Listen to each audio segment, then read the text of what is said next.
right before their windscreen in California. Oh, my gosh. And it sounds like he had about 5 or 7 or 8 more that we'll have to wait for next time. But, again, we're going to get back on track here. And now the kind of interesting thing is I always like to bring on our old buddy, Vince Inzunza, who is our roving reporter out there in Northwest Weirdland. Vince, are you on the line, buddy? I'm right here, Michael. Nice. Now, I know you say you're on the road again. Tell us about where you are and what the heck you're doing out there. Well, I'm currently pulled over at a very lovely rest area on Interstate 5 on my way up to Olympia, having just left Portland, Oregon, where I attended the first annual D.B. Cooper Conference at the Columbia Edgewater Country Club. Oh, that's the first annual. I didn't know that. Yeah, so the first of this series. There's been many other D.B. Cooper festivals, conferences in this, lower Washington, northern Oregon area over the years, and this one is the first of its kind, and it pulled together many different researchers who had their own theories about various suspects who could have been D.B. Cooper, evidence on various particles left on the tie that was that the suspect left on the plane. I should note that today is the 47th anniversary of the famed skyjacking that took place day before Thanksgiving over southern Washington. Well, and isn't that interesting? 47 years already, because I remember that almost as if it was yesterday. But for those young millennials out there that might not know who the heck D.B. Cooper is, you want to give us a short rundown of what he did and how he became infamous? Sure thing. So, 47 years ago today, in the Portland airport, a man in a dark suit, white shirt, black tie, sunglasses, boarded a plane up to Seattle, during which he passed a note to the stewardess saying that, basically saying, hey, I have a bomb and I want some money. So he ended up ransoming $200,000, let off all the passengers, instructed the plane to fly back towards Reno, Nevada, and somewhere in southern Washington, near the LaConner, Amboy, Ariel, Washington area, he jumped out of the plane and parachuted to infamy. They never found his body. And he's this mystical, mythological outlaw hero in these parts.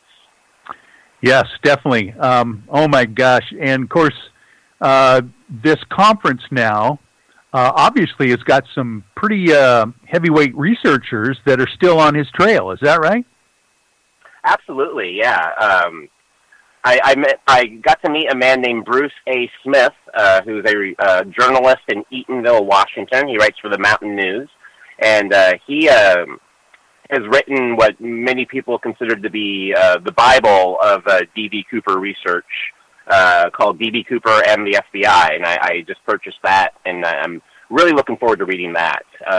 Bruce revealed some really interesting information. In 1980, 9 years after the skyjacking, a young boy found a bundle of money on Tina Bay, which is, or Tina Bar, rather, which is on the banks of the Columbia River, and they traced the serial numbers and found that that package of money actually belonged to the part of the ransom that this skyjacker got away with. And I got to handle a piece of the money. It was in a glass case, of course. But Bruce revealed something really interesting that, this money was found in 1980. 10 years later, 1990, in the same spot, there was a series of cattle mutilations. No. Right there. Oh, my goodness.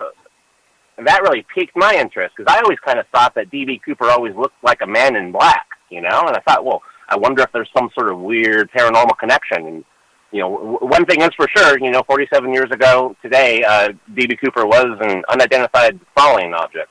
So, we got that. Well, that's true.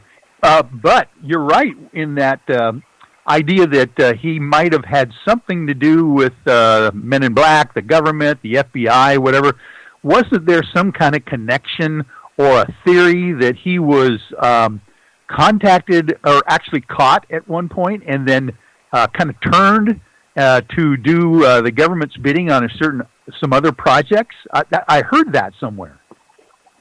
Yeah, there is a suspect, I believe, that fits that bill.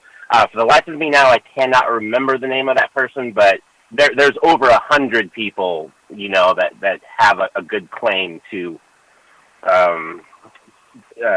be this mystery man. So there's so many mentions of MK Ultra and government conspiracies. It's an inexhaustible subject to research if you're really into mysteries, and it's a mystery that will never die.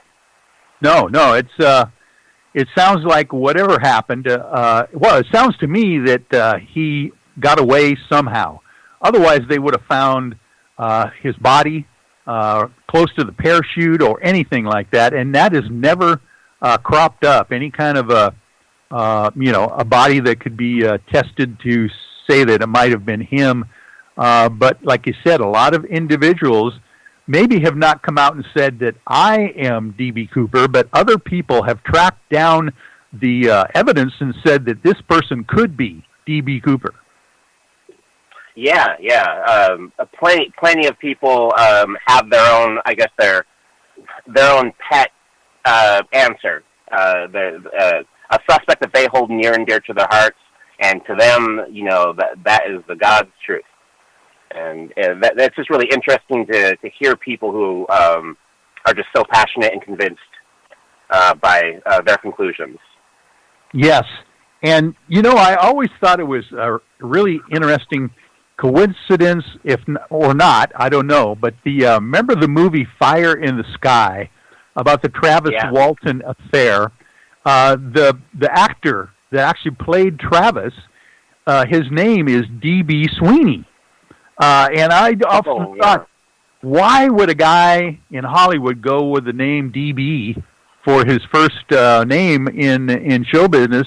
And I often wondered if it was part of the mystery of D.B. Cooper that he picked that first name, or if it's just the actual initials of his real name. I don't know, but that was kind of interesting that another famous paranormal individual was D.B. as well. Yeah, well, I mean, DB's got a certain class to it. It's catchy, Like, I want to know a guy named DB. I don't care what he does. That's right. Well, thank you, Vince, for this up-to-date report here on the DB Cooper conference there. It sounds like it's raining like heck in the background there. Are you okay out there in the wilderness, wherever you're at? Oh, well, it's just very foggy. I'm just pulled over in a rest area. You're probably hearing the traffic on I-5 right now. Oh, I'll bet. And by the way, be safe out there. You probably heard about what happened to the University of Washington marching band this past weekend when they were heading over to Pullman. Yeah, they flipped over. I can't believe the actual, well, I guess it was one of 3 buses that they were driving flipped over on its side. And I understand, fortunately, that most people were not seriously hurt, but it sure didn't allow them to make it to the game this year. And, of course, the Huskies did win, so I guess they were vindicated in the end then. But we give a shout-out to all the families involved in the marching band there from the UW. And you take care yourself as you're coming up I-5. I will, Michael. Thank you. All right, buddy. Well, we will talk to you next week with another update from Pacific North Weird. I look forward to it. And, please go to pacificnorthweird.com, and you can find all of our wonderful weird videos. Oh, they're great. Wonderful. I'm assuming you did some videos down there about D.B. Cooper you'll be sharing with us eventually. Oh, yes. I captured some pretty strange interviews and got some leads on some further D.B. Cooper adventures that I will be taking. Oh, wonderful. This is great. This is why we hire you to do the legwork. Thank you, buddy. No, my pleasure. All right, Vince. That's Vince Inzunza, ladies and gentlemen. Thank you for that report from Pacific North Weird. But now we have our... Okay, thanks, Vince. Take it easy. And now we're getting into the meat of the show here. The really interesting guest that I've got lined up for us right now, James-Creachbaum Jr., is, by the way, the brand new host on the weekends for Night Dreams Talk Radio, and just as kind of a kickoff for James's new shows that are going to start December 8th at 5 p.m. Pacific Standard Time, and that's 8 p.m. Eastern Standard Time, of course, on nightdreamstalkradio.com. I thought I'd have James on the show just to introduce him to everyone at Night Dreams Talk Radio, all the night dreamers out there, and talk about him and see what we can find out about James's background and what he's interested in the paranormal. So, James, how are you, buddy? Doing great. How you been? And glad to be here. Oh, I've been doing really good. Thank you. I had a wonderful Thanksgiving. The turkey was awesome. How about you? Did you get the chance to celebrate it all? Oh, yeah. I had a great time with the family. Great Thanksgiving. One thing that is weird, I was born and lived in Delray Beach. I heard that report there. Oh, my goodness. Were you really? Yeah. I know Delray Beach pretty well. So this guy, Peter says that this gentleman saw a cluster of lights on the 18th.